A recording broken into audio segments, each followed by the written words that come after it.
Hey everyone, this is Matt with the Fundamental Investing Institute. Thank you for tuning in today. Today we're going to talk a little bit about the income statement. So we talked last time about the balance sheet. There's three major financial statements: the balance sheet, the income statement, and the cash flow statement.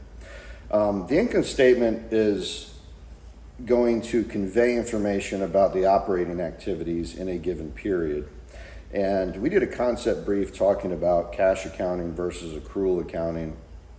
And I basically said that really you have to use an accrual basis income statement to convey the accurate information for that period.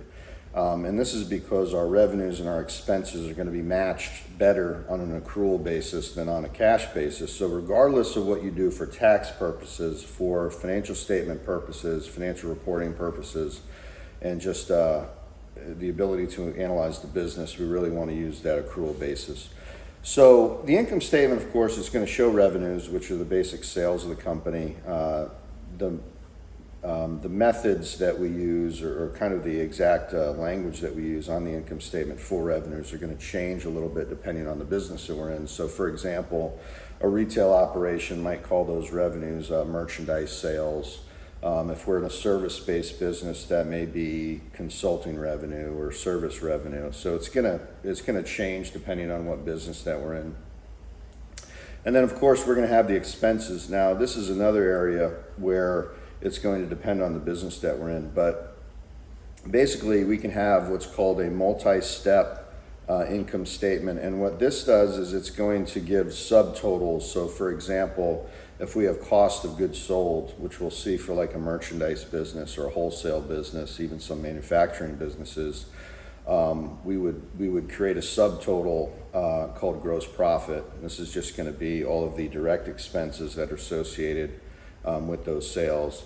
And then we'll have the actual operating expenses of the business. And these are going to be kind of our general overhead items like office supplies and payroll and rent and utilities and all of these things. And then of course when we subtract everything out, we have what we call the bottom line.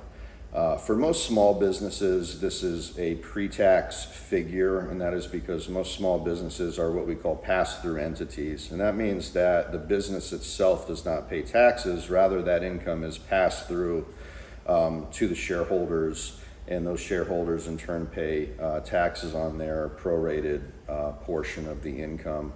And losses get passed through as well.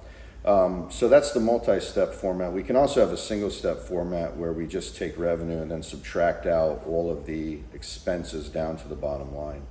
So those are the two methods. Mostly, especially with big companies, if you're looking at like publicly traded companies, they're using a multi-step format. It's more informative and it's really a better method to use. So that's it for the income statement. Thank you for tuning in, and we look forward to seeing you next time.